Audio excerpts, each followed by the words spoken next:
Bonjour à tous. Donc aujourd'hui, nous allons parler de comment se préparer à accompagner un de vos proches dans l'au-delà.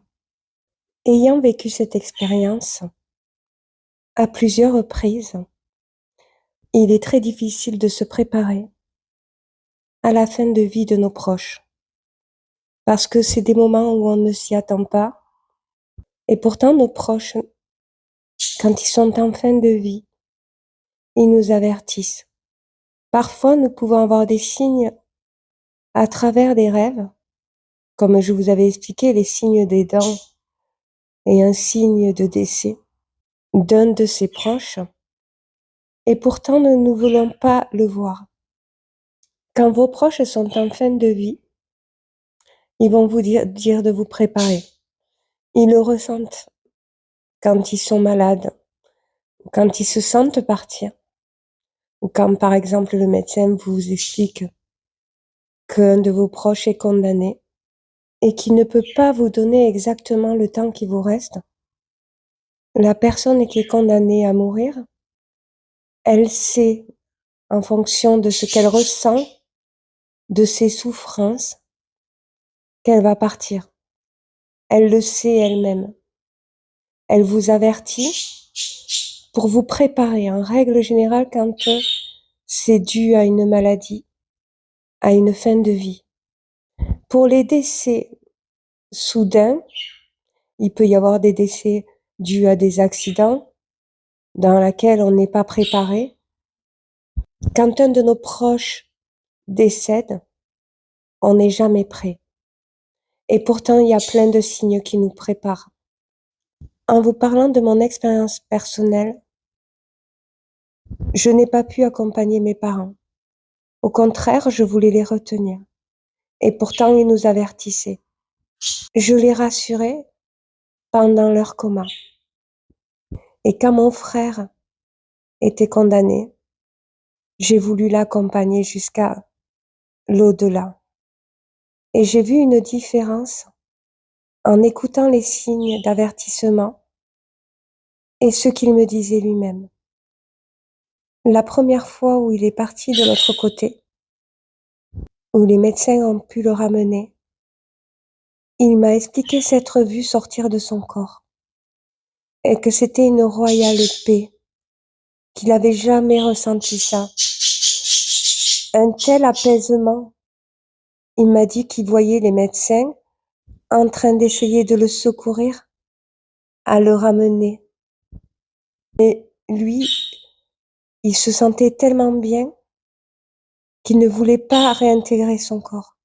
Quand ils ont réussi à le ramener, il a ressenti une extrême souffrance dans son corps. J'ai pu aller le voir sur plusieurs week-ends et on parlait de l'au-delà. Au début, il me disait: tout ce que je veux, c'est arrêter de souffrir. Je sais que je suis condamnée, mais je ne me pose même pas la question de combien de temps je vais rester. Jusqu'au jour où il me demande que d'après moi, qu'est-ce que l'au-delà?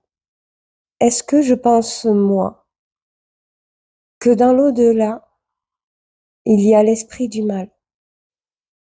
Parce que lui était persuadé que le mal était aussi de l'autre côté. Moi, je lui ai expliqué, étant croyante, que Dieu est de l'autre côté et que Dieu représente l'amour et que je pense que de l'autre côté, il n'y a que la paix. Quand on souffre d'une maladie intense, je pense que ça doit être d'une telle souffrance qu'on ne peut avoir que le paradis de l'autre côté. Que je pense que tout dépend de ce qu'on a vécu dans notre vie. Je pense que cela dépend si on a fait beaucoup de mal. Parce que quand on fait du mal, c'est qu'on ressent de la haine. Et qu'il est fort probable que quand on ressent de la haine, avant de mourir, bien oui, on ramène la haine de l'autre côté. C'est pour ça que le pardon, se pardonner soi-même et pardonner les autres avant de partir, de tout ce qu'on a ressenti, de toutes les erreurs, de tout ce qu'on a rencontré, est très important avant de partir. Pour partir en paix, il faut pouvoir pardonner. Les personnes qui partent âgées ont un remake de toute leur vie. Il ne demeure rien de cette belle histoire, rien que le souvenir qui sont encore ravivé, rien qu'un songe incertain qui hante ma mémoire. Ai-je vécu ma vie ou bien l'ai-je rêvé? C'est de moi. J'ai écrit des poèmes aussi. Et quand vous arrivez à un certain âge, il y a des passages de la vie où vous vous demandez si vous les avez vraiment vécus ou si vous les avez simplement rêvés. Tout se mélange. La vie est absurde. Absurde. Vous avez un mot pour clôturer notre échange? Souris quand même. Souris quand même, malgré l'absurdité de la vie.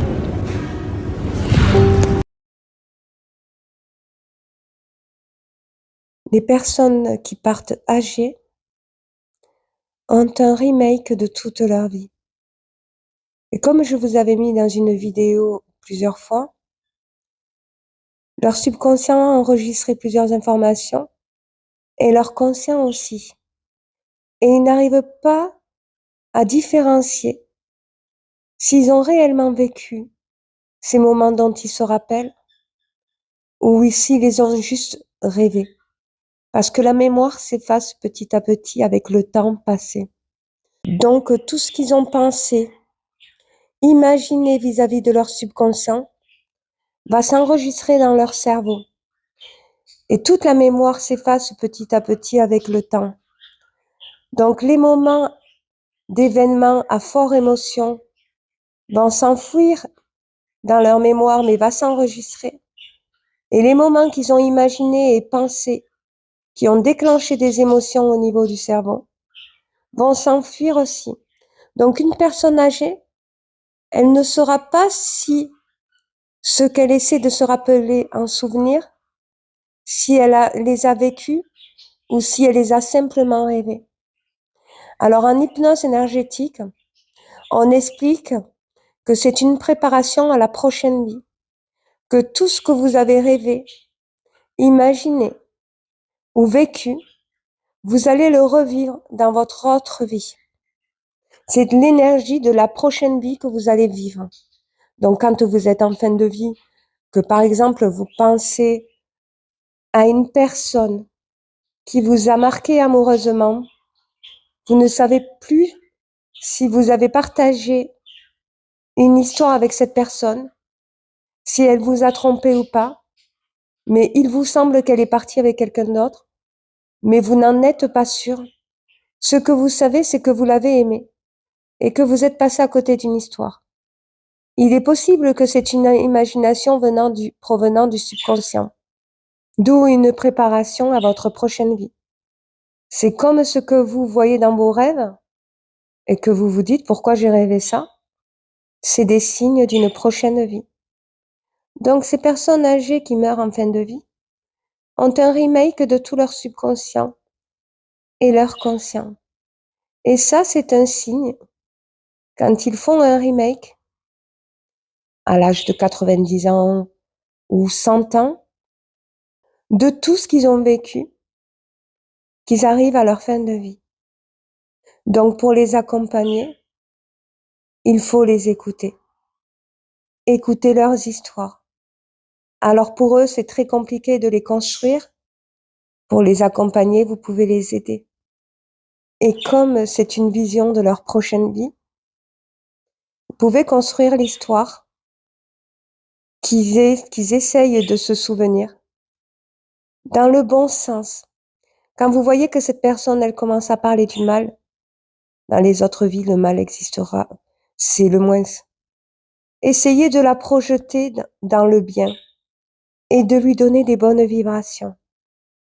Quand j'ai parlé de l'au-delà avec mon frère, j'ai projeté des bonnes vibrations. Parce qu'une personne, quand elle est condamnée, elle se pose des questions de ce qui va se passer de l'autre côté. Et pour l'accompagner, il faut s'imaginer ce qu'il pourrait y avoir de mieux. Alors moi, j'entends beaucoup de gens dire non, il est hors de question d'attirer le pire que de voir quelqu'un de sa famille disparaître, et je le comprends.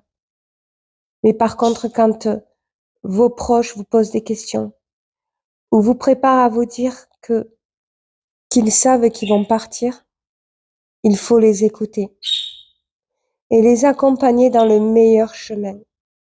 Et ce que je suis en train de vous dire, c'est une expérience que j'ai vécue. Si vous n'êtes pas prêt à les guider, laissez-les vous poser des questions. Parce que oui, quand un proche est condamné, c'est vrai que vous avez l'impression que vous les condamnez. Quand vous dites oui, je sais que tu vas partir, mais je ne veux pas que tu partes. Le choix, ce n'est pas vous qui l'avez. Chaque être humain a un cycle de vie. Chaque être humain a son heure. Et chaque être humain a des signes dont il sait qu'il va partir. Ce qui est le plus dur pour les proches, c'est la préparation de son départ. On sait qu'on va rentrer en deuil. On sait qu'on va devoir accepter parce qu'on n'a pas le choix. On sait que c'est pas nous qui décidons. On ne veut pas attirer le pire. Et pourtant, sachez que quand ils sont prêts à partir et qu'ils nous avertissent, ils n'ont pas de force pour lutter contre votre refus d'accepter ce qu'ils disent. Et pourtant, la personne qui est condamnée, il n'y a qu'elle qui sait. Et qui nous avertit quand elle a les signes de sa fin de vie.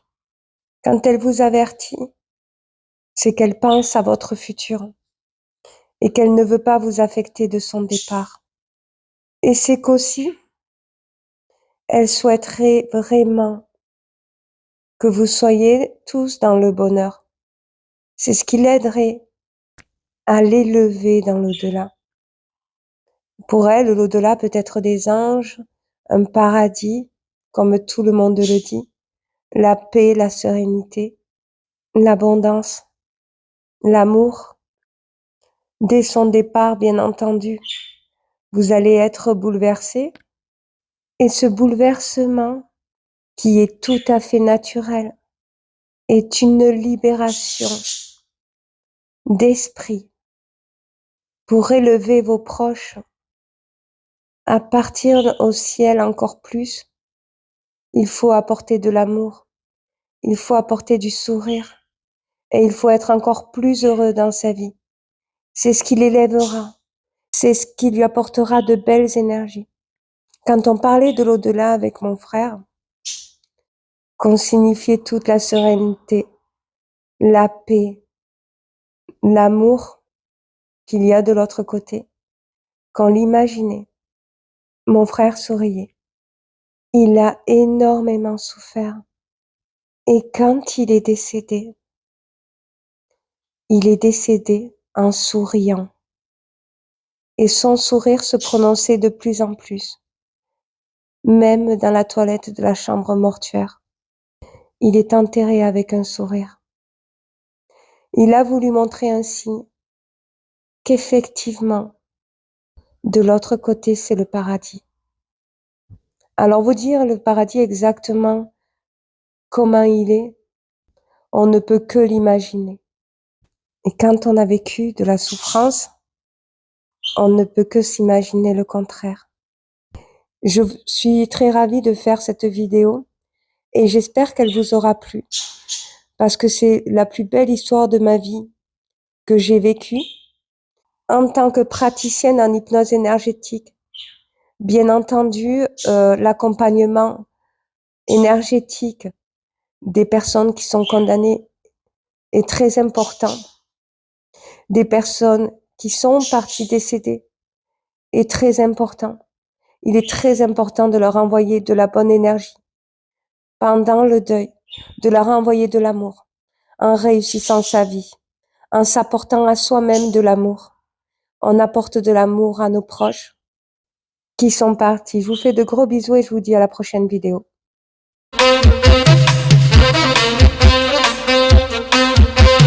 Goodbye, Sally, leaving. You live as wild as flowers, but too long in the field. I pull old Sally down.